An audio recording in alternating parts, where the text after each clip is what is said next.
갯벌 냄새 나는 계집이 감히 우리 집 며느리라고? 갯벌 냄새 나는 계집이 감히 우리 집 며느리라고? 전라도 최고 염전 마님의 차가운 선언이 떨어졌습니다. 소금 창고를 틀림없이 마치고 독염까지 가려낸 며느리 연화. 하지만 마지막 순간 아버지의 빈 문서가 마당에 펼쳐졌습니다. 그런데 그 문서에서 나는 냄새가 이상했습니다. 갯벌에서 평생 살던 그녀의 코가 모두가 속은 거짓을 꿰뚫어 본다면 뛰는 시어머니 위에 정말 나는 며느리가 있었을까요? 안녕하세요. 은빛 이야기입니다. 오늘도 귀 기울여 주셔서 감사합니다. 그럼 오늘 이야기를 지금 바로 시작합니다. 전라도 해안 갯벌 냄새가 바람에 실려오는 작은 마을이었습니다. 연하는 그 마을에서 태어나고 자랐습니다. 아버지는 작은 배 한 척으로 바다를 나갔고 연하는 어릴 때부터 갯벌에서 조개를 캤습니다. 허리를 굽히고 손으로 뻘을 헤치고 바구니가 찰 때까지 움직이는 것이 하루였습니다. 가난했지만 익숙한 삶이었습니다. 그것으로 충분하다 여겼습니다. 혼인 이야기가 나왔을 때 연하는 처음에 잘못 들은 줄 알았습니다. 상대는 이 고장 최대 염전을 가진 박씨 집안의 외아들이었습니다. 박씨 집안이라면 모르는 사람이 없었습니다. 드넓은 염전을 소유하고 한양까지 소금을 납품하는 집이었습니다. 어부의 딸과는 하늘과 땅 차이였습니다. 허나 혼인은 성사되었고 연하는 가마에 올랐습니다. 혼례는 조용히 치러졌습니다. 박씨 집안 마당에 들어서는 순간부터 연하는 숨이 조금 달라지는 것을 느꼈습니다. 기와 지붕이 겹겹이 얹혔고 행랑채만 해도 그녀의 집보다 넓었습니다. 종들이 늘어서서 바라보았습니다.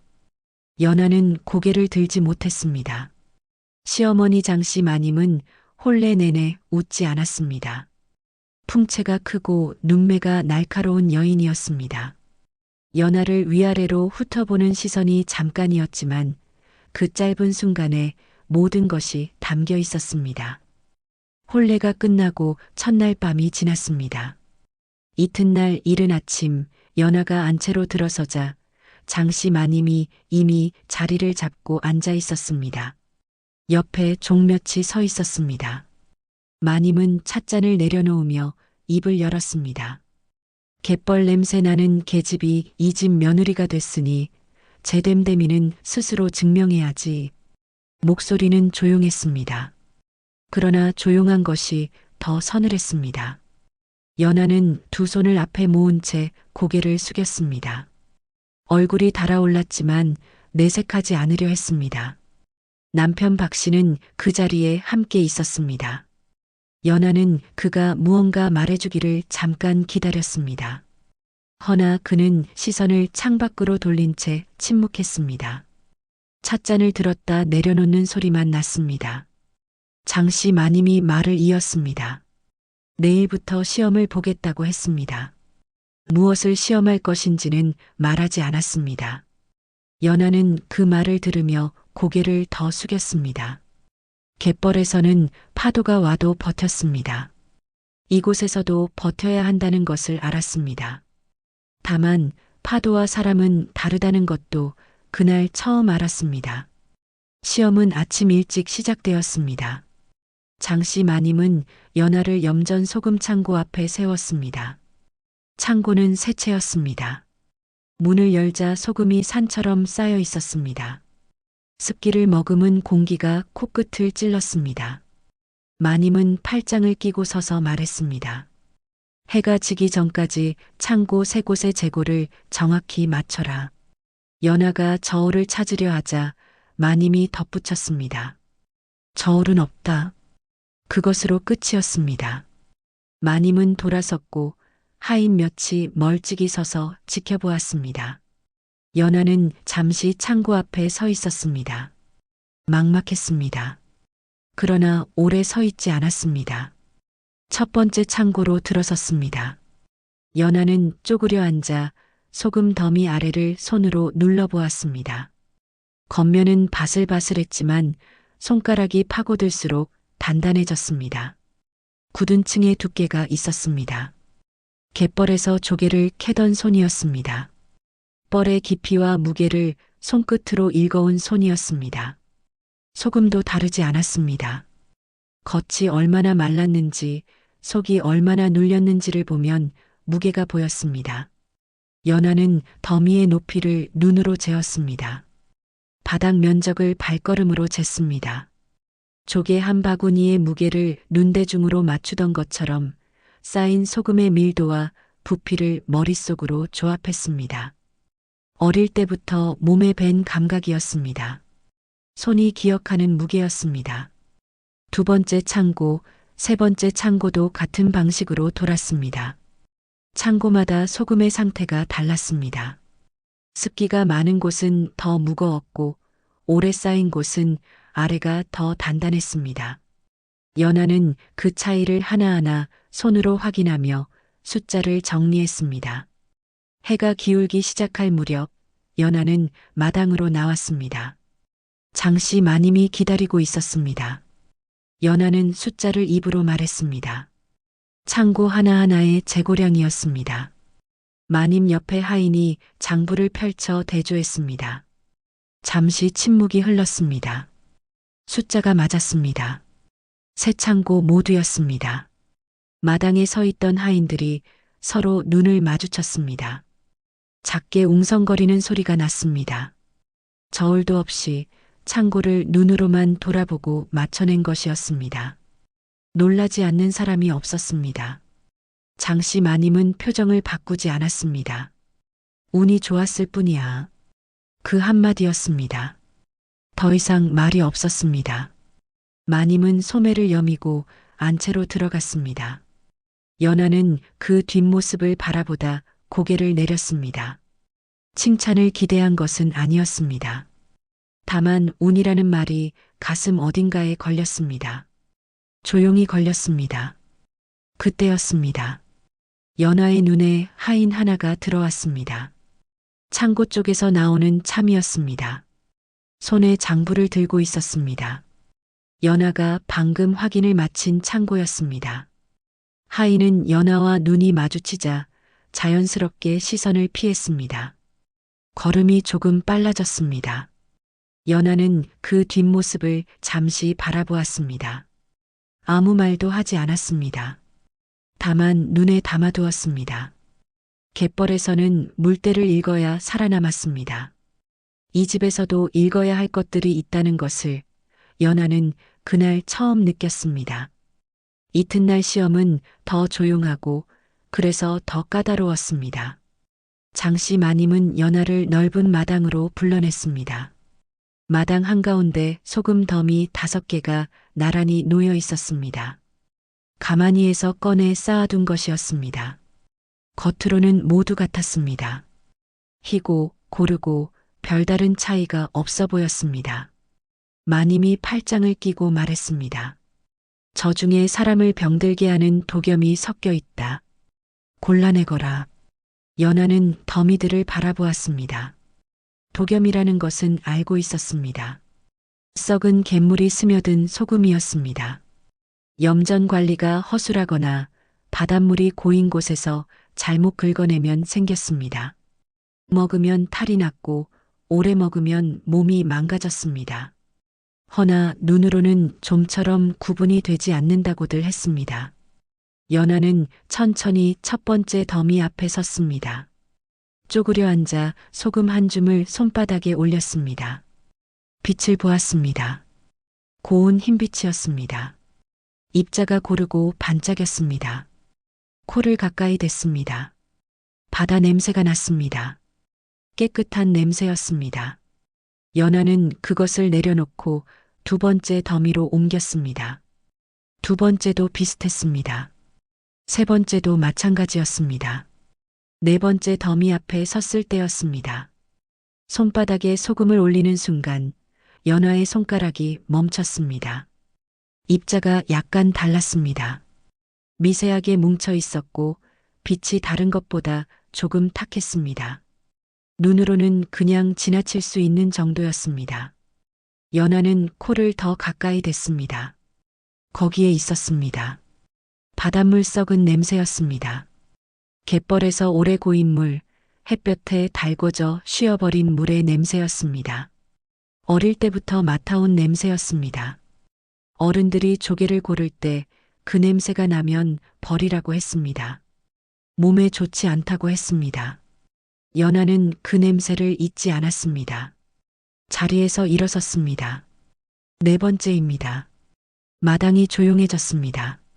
장씨 마님이 옆에 하인을 보았습니다. 하인이 고개를 끄덕였습니다. 마님의 눈썹이 미세하게 움직였습니다. 굳어있던 표정에 무언가가 스쳤습니다.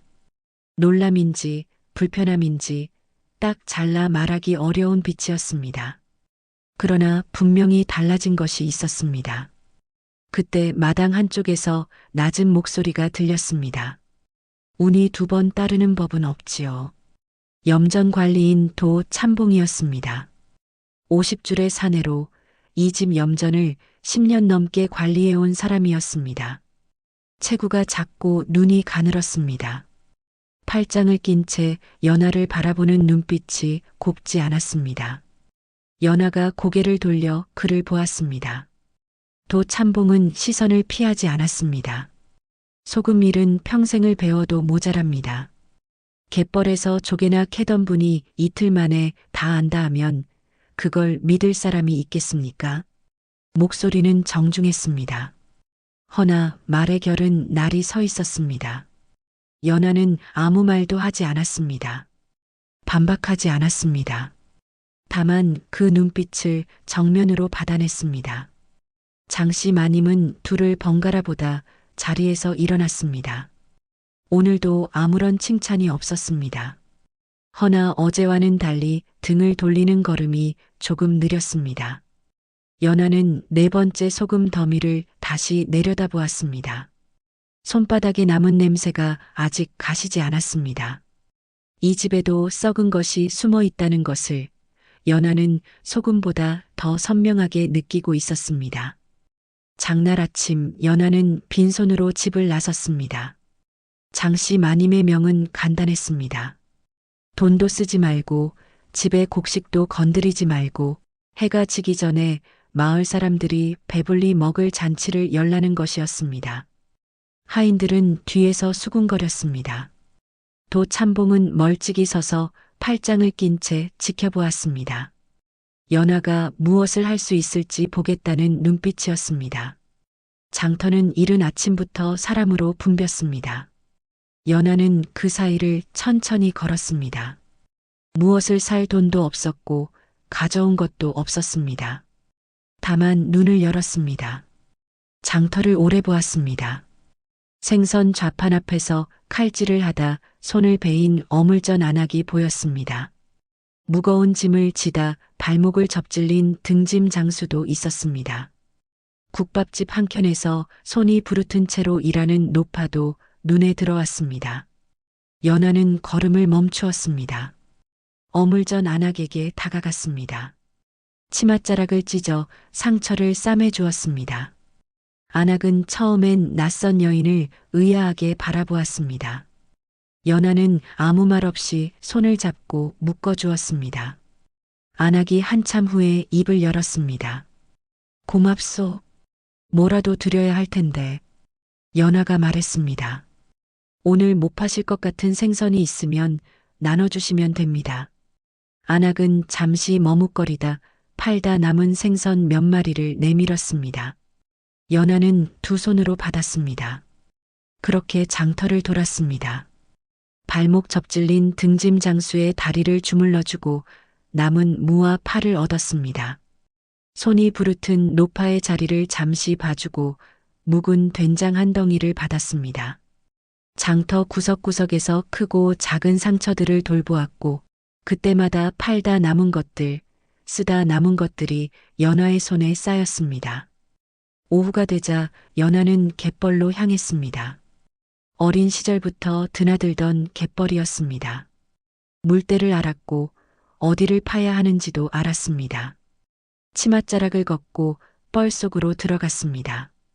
조개를 캤습니다. 굴을 떼어냈습니다. 손이 빠르게 움직였습니다. 해가 기울기 전까지 바구니 2개가 찼습니다. 저녁 무렵 마을 공터에 솥이 걸렸습니다. 장터에서 받은 생선과 채소, 갯벌에서 캔 조개와 굴이 한데 어우러졌습니다. 된장이 풀렸고 파가 들어갔습니다. 냄새가 퍼졌습니다. 사람들이 모여들기 시작했습니다. 아이들이 먼저 달려왔고 노인들이 천천히 자리를 잡았습니다. 국물이 끓었습니다. 그릇이 돌았습니다.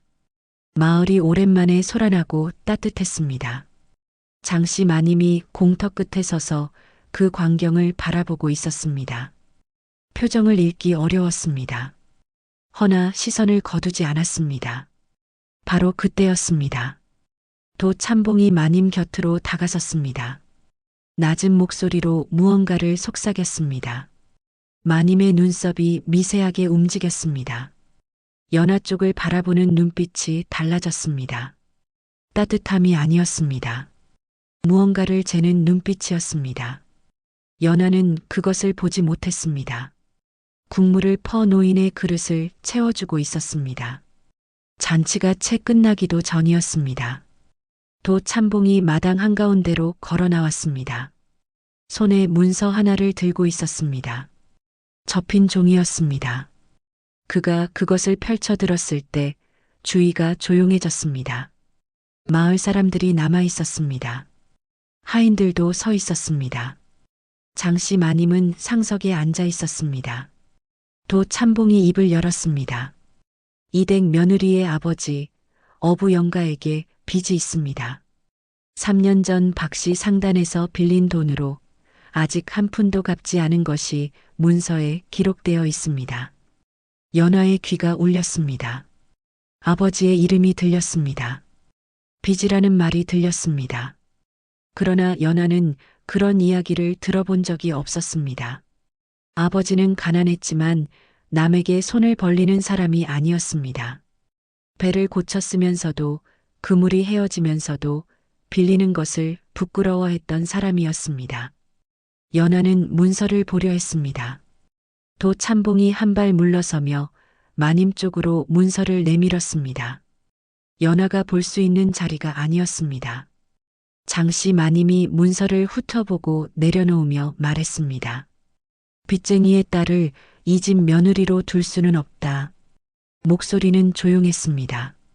그러나 그 조용함이 더 무거웠습니다. 주위 사람들이 시선을 내렸습니다. 마을 사람 몇이 슬그머니 자리를 피했습니다. 잔치의 온기가 순식간에 식었습니다. 연화는 남편 쪽을 보았습니다. 박 씨는 기둥 옆에 서 있었습니다. 연화와 눈이 마주쳤습니다. 잠깐이었습니다. 그는 시선을 창밖으로 돌렸습니다. 입을 열지 않았습니다. 손을 들지 않았습니다. 그저 서 있었습니다. 첫날 밤 이후로 줄곧 그래왔듯이 이번에도 침묵이었습니다. 연화는 고개를 내렸습니다. 발밑에 흙이 보였습니다. 아까까지만 해도 그 자리에서 국물을 퍼나르고 있었습니다. 마을 사람들의 그릇을 채워주고 있었습니다. 그게 불과 1시경 전이었습니다. 억울하다는 말이 목구멍까지 올라왔습니다. 그러나 나오지 않았습니다. 문서를 만진 적도 없었고 빚을 진 기억도 없었습니다. 아버지가 그런 사람이 아니라는 것도 알았습니다. 허나 증명할 방법이 없었습니다.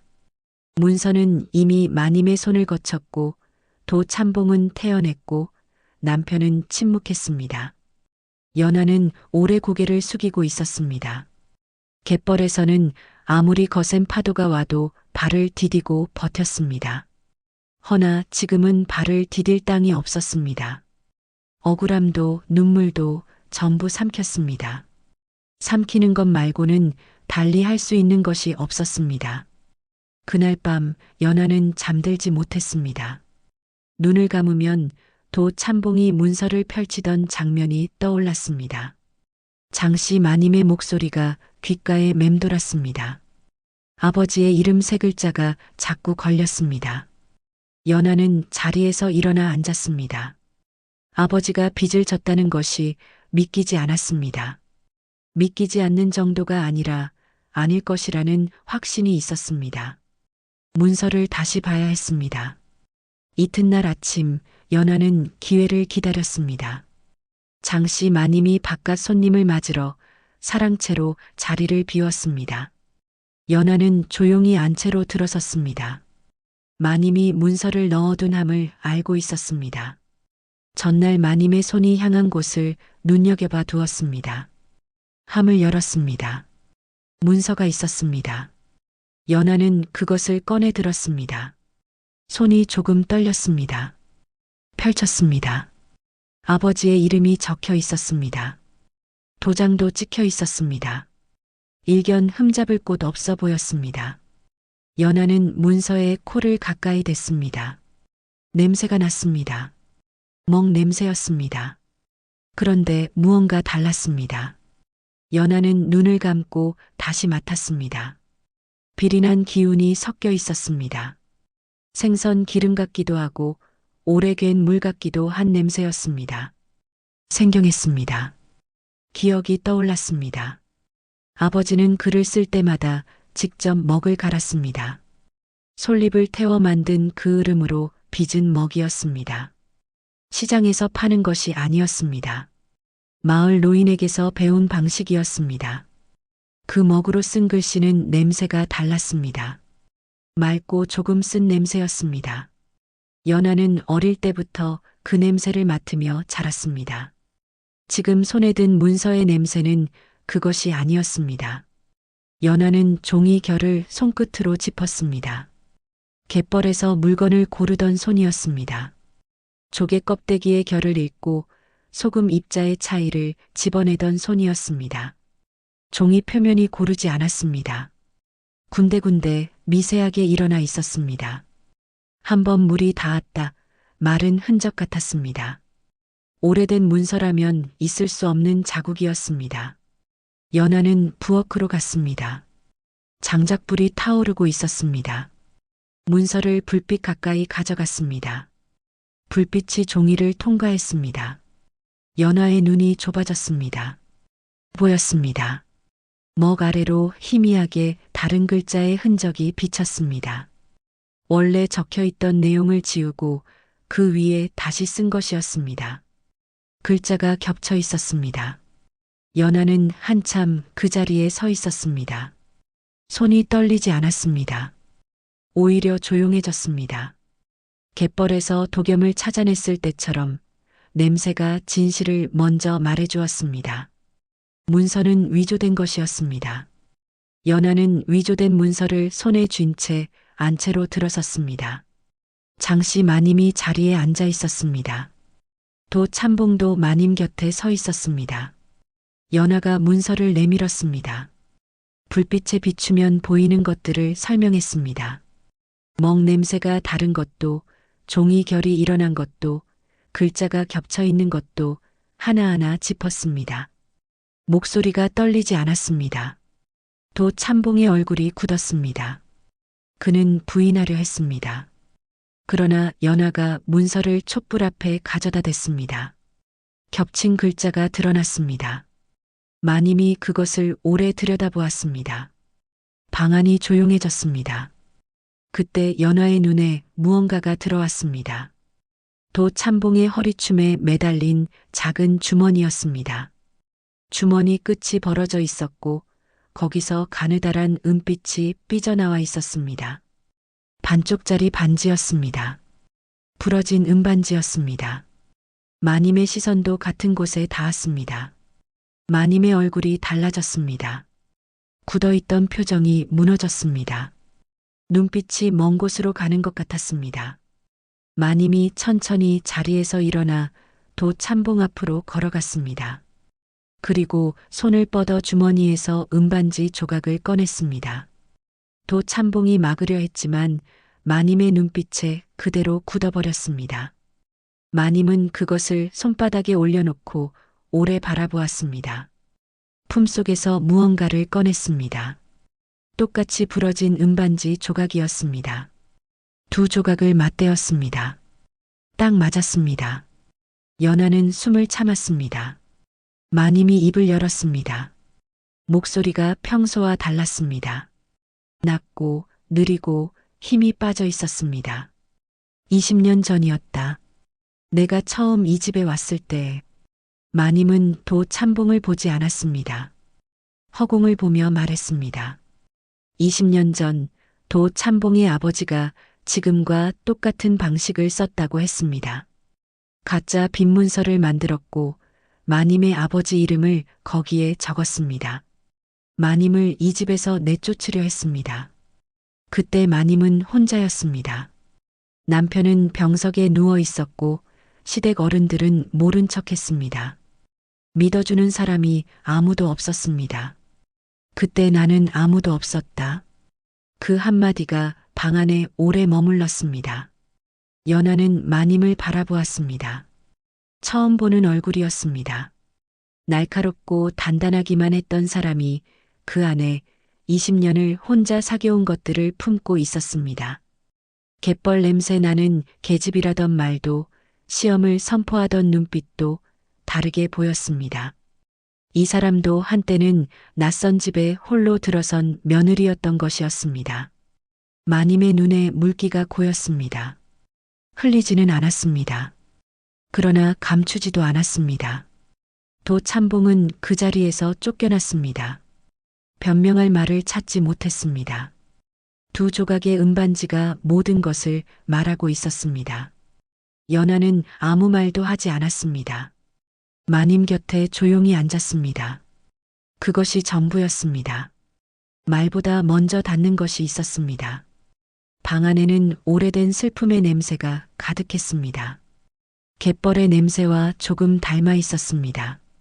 도 참봉은 이튿날 아침 관하로 압송되었습니다. 포졸들이 들이닥쳤을 때 그는 별다른 저항을 하지 못했습니다. 위조 문서와 두 조각의 은반지가 이미 모든 것을 말하고 있었습니다. 염전 마을 사람들이 멀찍이 서서 그 광경을 바라보았습니다. 오랫동안 이 마을에서 행세하던 사람이었습니다. 아무도 말리지 않았습니다. 마당이 다시 조용해졌습니다. 장씨 마님은 안채 툇마루에 앉아 있었습니다. 전날 밤 이후로 말이 없었습니다. 밥도 많이 들지 않았습니다. 그저 먼 곳을 바라보며 앉아 있는 시간이 길었습니다. 20년을 혼자 사겨온 것들이 한꺼번에 수면 위로 올라온 사람의 얼굴이었습니다. 연하는 차를 다렸습니다. 소리 없이 마님 곁에 가져다 놓았습니다. 마님이 찻잔을 내려다보았습니다. 한참이 지났습니다. 마님이 입을 열었습니다. 연하야. 처음이었습니다. 며느리라고도 계집아이라고도 부르지 않았습니다. 이름이었습니다. 연하는 고개를 들었습니다. 마님의 눈이 찻잔 위에 머물러 있었습니다. 마님은 품속에서 은반지를 꺼냈습니다. 두 조각이 맞붙은 채로였습니다. 연하의 손 위에 올려놓았습니다. 차가웠습니다. 오래 간직한 것에 무게가 있었습니다. 나는 내가 나처럼 혼자 버티지 않길 바랐다. 목소리가 낮았습니다. 떨리지 않으려 애쓰는 것이 느껴졌습니다. 연하는 아무 말도 하지 않았습니다. 손안의 은반지를 꼭 쥐었습니다. 눈물이 나올 것 같았지만 삼켰습니다. 마님 앞에서 먼저 울고 싶지 않았습니다. 두 사람은 한동안 그렇게 앉아 있었습니다. 오후가 되자 연하는 마님을 모시고 염전으로 나갔습니다. 마님이 먼저 가자고 했습니다. 오랜만이라고 했습니다. 두 사람은 나란히 염전 두 위에 섰습니다. 드넓은 염전이 눈앞에 펼쳐졌습니다. 햇살이 소금 결정 위에서 부서졌습니다. 바람이 불었습니다. 바다 냄새가 왔습니다. 마님이 눈을 가늘게 뜨고 그 풍경을 바라보았습니다. 연하도 바라보았습니다. 갯벌에서 조개를 캐던 어린 시절부터 맡아온 냄새였습니다. 낯설지 않았습니다. 오히려 지금 이 자리가 처음으로 낯설지 않았습니다. 뛰는 시어머니 위에 나는 며느리가 아니었습니다. 상처를 먼저 입은 여인과 그 상처를 이해한 여인이 나란히 서 있었습니다. 소금은 물에 녹아도 짠맛을 남깁니다. 사람도 그와 같았습니다. 오래 버텨온 것들은 사라지지 않고 다른 모습으로 남았습니다. 바람이 한 번 더 불었습니다. 두 여인의 옷자락이 같은 방향으로 나부꼈습니다. 여기까지 은빛 이야기였습니다. 오늘의 이야기가 마음의 작은 여운으로 남았기를 바랍니다. 다음 이야기에서도 조용히 진심으로 찾아뵙겠습니다. 고맙습니다. 구독과